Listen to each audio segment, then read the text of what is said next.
Kita ingin bahwa pemilu yang terjadi di Bali itu pemilu apa adanya.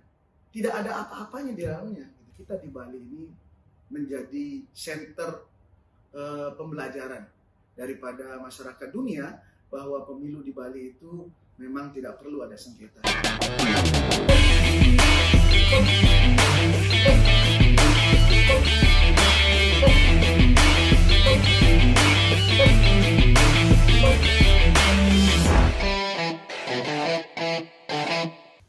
Hai teman pemilih, jumpa lagi dengan kami dalam acara podcast Ngopi Bareng Pemilih, Ngobrol Pemilu Bareng Pemilih. Pada kesempatan kali ini, senang sekali kita bersama Ketua KPU Provinsi Bali, Bapak Idowo Agung Gede Dartawan. Selamat pagi Bapak. Pagi. Kali ini JDIH, segmen JDIH ini akan mengangkat tema Komitmen KPU Provinsi Bali dalam mewujudkan zero gugatan. Halo Bapak, selamat pagi. Saya sapa lagi ya Pak ya. Sehat Pak, selalu sehat. Sehat selalu ya.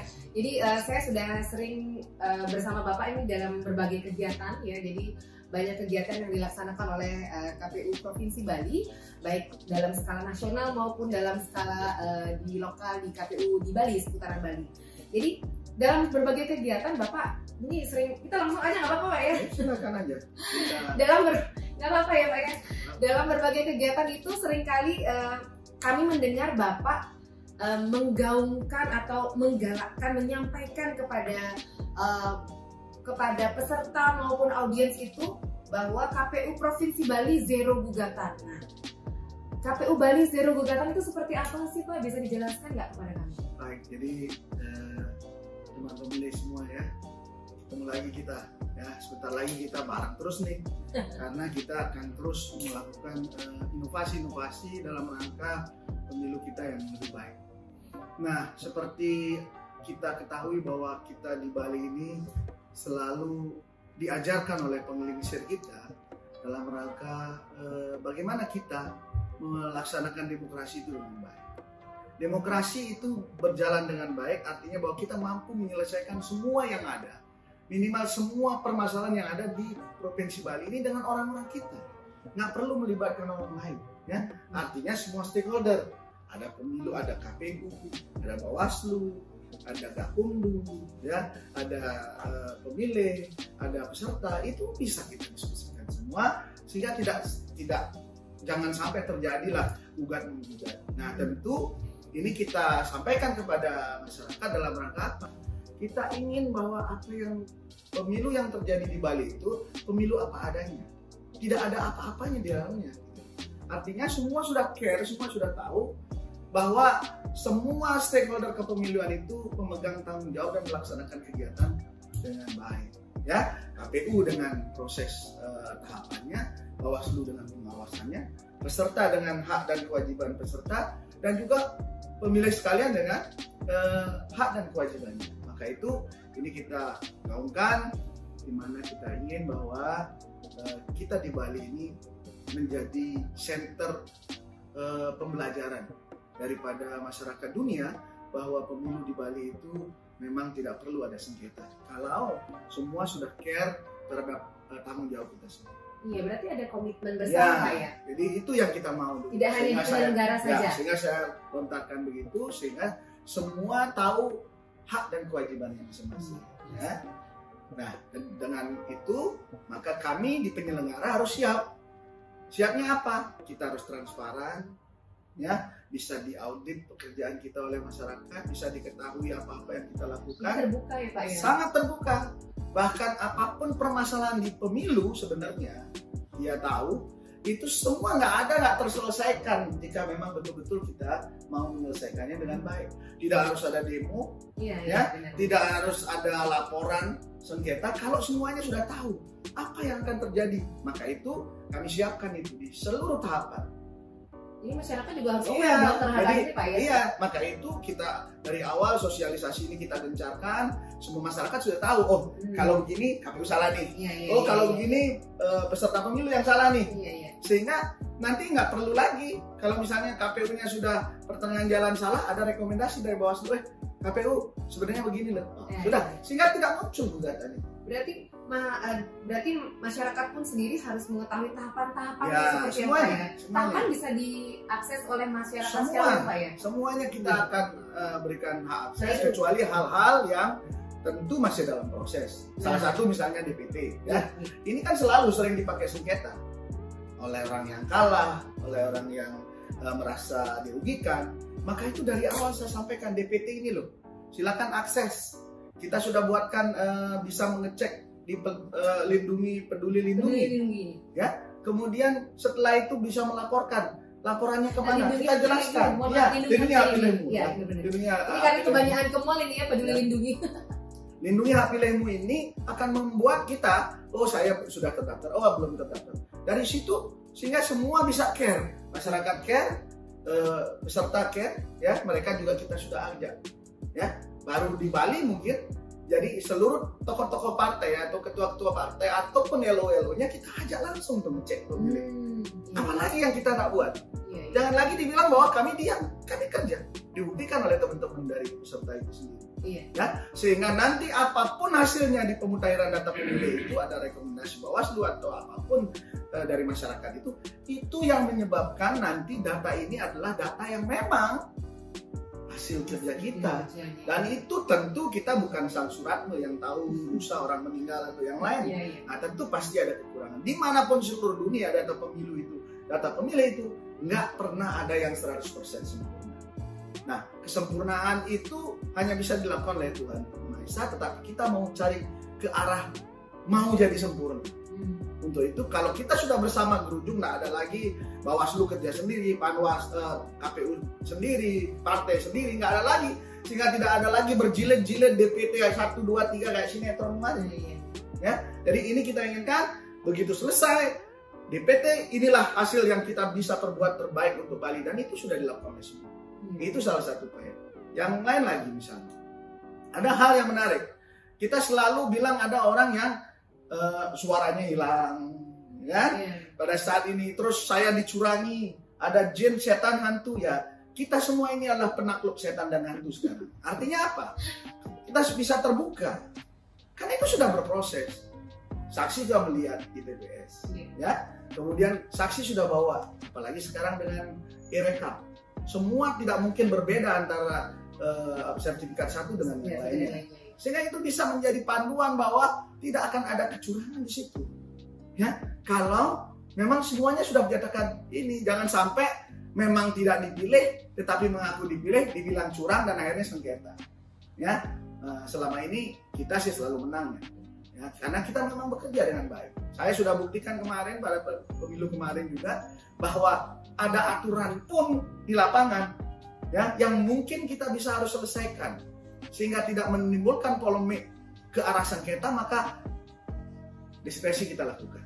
Ya, salah satu contoh misalnya di Tabanan, antar partai politik di dalamnya sudah pleno di kabupaten yang semestinya nggak boleh buka kota, tapi karena ini merupakan substansi kepemiluan, maka saya memberanikan diri dengan bagus dengan teman-teman di Tabanan. Saya telepon, bahkan Bawaslu provinsi yang sedang monitoring di sana saya telepon, jangan pernah ya mengesampingkan substantif oleh administratif yang notabene akan menyebabkan kita ke dalam lembah sengketa. Nah ini penting, karena dengan begitu masyarakat akan percaya bahwa kita itu mampu berbuat yang adil untuk mereka. Akhirnya setelah dibuka dan hasilnya memang itu, apalagi yang mereka harus bawa ke sengketa. Itu hal penting, jadi harus kita lakukan terus.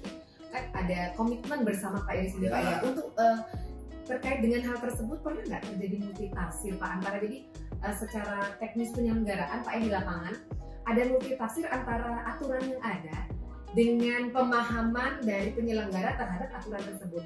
Pernah nggak terjadi seperti itu? Itu hal yang wajar. Ya. Lalu bagaimana Pak untuk mengatasi hal tersebut? Di negara kita itu hal yang wajar. Banyak sekali aturan, beberapa hal yang menjadi dasar pelaksanaan itu sering berbenturan. Tapi sepanjang kita mampu membuat suasana di dalam kepemiluan itu adalah suasana yang transparan, maka itu bisa dibicarakan. Ya, Bawaslu, KPU itu bisa duduk bareng-bareng. Impact-nya ini apa? Kalau ini aturan ini A, tapi aturan lain B, tetapi impact-nya yang B itu menyebabkan sesuatu yang beda, akan bisa diselesaikan, ya, dengan visi yang sama yang saya bilang tadi. Kalau visi kita udah sama-sama nggak mau masalah-masalah di Bali ini diselesaikan di pusat, maka selesai di sini, ya. Dan aturan itu kan sebuah norma yang notabene akan mengalami sebuah perubahan atau yang lain-lain itu akibat pelaksanaan di lapangan, ya. Ada, ya, tergantung konteksnya, dari mana kita memandang itu, dan kita bisa selesaikan itu. Maka itu kemarin kita bebas sengketa karena kita bisa melakukan itu. Jadi jangan anggap ada masalah itu kemudian itu adalah matinya diskusi, matinya segala sesuatu yang membuat akhirnya harus kesengketa. Saya pikir semua bisa diselesaikan. Ya, masih bisa dikomunikasikan, Pak, ya. Ya. Lalu berdasarkan pengalaman yang selama ini, Bapak ini sudah lama banget ya Pak ya di kepemiluan, Pak ya? Ya, betul nggak, Pak? Baru sekitar 18 tahun. Itu kalau cicilan rumah sudah selesai. Ya. 18 tahun malah melintang di dunia penyelenggaraan. Iya, Pak ya. Jadi sudah 18 tahun nih Pak di dunia penyelenggaraan, Bapak pasti sudah hafal betul, sudah paham betul ya kondisinya seperti apa. Jadi menurut pandangan Bapak, menurut evaluasi Bapak selama ini, yang dominan menjadi materi gugatan di MK itu apa saja? Dan dari pengalaman tersebut kan Bapak sudah bisa mengevaluasi, oh, sepertinya ini akan menjadi kemungkinan besar akan menjadi materi gugatan di MK. Lalu bagaimana upaya-upaya Bapak agar hal tersebut tidak terjadi? Ya, jadi gini, ini sudah melakukan perbaikan betul ya. Pemilu ini saya mulai tahun yang terakhir waktu saya di PPK, kemudian di Bawaslu, di Panwaslu itu sudah terjadi perbaikan. Salah satu yang dulu menjadi materi gugatan adalah banyak kecurangan-kecurangan yang dilakukan tanpa pengawas. Maka dengan adanya pengawas di masing-masing TPS, dan salah satu pengusulnya adalah saya pada saat jadi pengawas pemilu, maka itu mencerminkan bahwa kita sudah ada perbaikan. Ya, sekarang semua sudah ada pengawas, sehingga tidak ada lagi aduan masalah tidak bisa dikonfrontir dengan Panwas. Jadi di situ sudah ada. Kemudian setelah itu berkembang lagi. Ada beberapa hal yang mungkin dijadikan materi gugatan, yaitu salah satunya adalah DPT. Ya, setelah itu ada lagi yang lain. Ya, DPT sudah kita buat dengan model yang itu. Akhirnya perselisihan hasil PHDU. Ya, di situ ada kecurangan dalam penghitungan suara, itu sudah bisa dikonfrontir. Kemarin pada saat pilkada serentak tidak ada lagi aduan tentang perolehan suara, malahan hampir paling 2% saja dari seluruh gugatan yang di MK itu lebih banyak diproses. Jadi sudah tidak ada lagi dengan adanya sirekap yang kita gunakan itu. Nah, ke depan tentu ada lagi beberapa hal yang mungkin bisa diperbaiki jika ada hal-hal yang akan dijadikan objek gugatan gitu ya. Dan itu semua sudah kita petakan, sehingga beberapa hal misalnya di pencalonan malah mulai sekarang kita sudah mulai care betul di pencalonan apa critical control point-nya. Kita atur di sana supaya semua calon merasa bahwa mereka terlindungi. Antisipasi. Iya, sudah semua. Jadi kita KPU Bali ke depan ini, saya ingin di setiap tahapan kita melakukan evaluasi itu betul ya, di setiap tahapan betul dievaluasi sehingga menghasilkan sesuatu yang jauh lebih baik dari baik. Oke, baik. Luar biasa sekali nih, ini jawaban yang sudah 18 tahun di kepemiluan ya. Baik, ini jelas Pak ya, pertanyaan terakhir saya nih Pak ya. Selama ini kan KPU sebagai penyelenggara tidak bisa melaksanakan pekerjaan sistem kerja ini sendiri. Harus ada penyelenggara yang secara berjenjang Pak ya, dari KPU Kabupaten Kota, lalu ada dari ad hoc juga, lalu ada juga dari Bawaslu sebagai lembaga yang melakukan pengawasan. Nah, upaya-upaya ini kan sangat penting sekali, upaya-upaya dalam menjaga komunikasi maupun koordinasi, upaya-upaya strategis yang dilakukan KPU Provinsi Bali, Bapak sebagai KPU Provinsi Bali untuk menjalin komunikasi dan koordinasi yang baik dengan lembaga ini, sehingga diharapkan dengan upaya tersebut kita akan meminimalisir terjadinya sengketa sesuai dengan komitmen KPU Provinsi Bali tadi. Silakan. Iya, memang saya saya lakukan dari awal. Ya, semua hal yang kita anggap mampu menyelesaikan permasalahan itu kita sudah konekkan. Ya, dari partai politik, ya, pelayanan kita akan kita tingkatkan, ya. Kemudian setelah itu maka kepercayaan akan tinggi.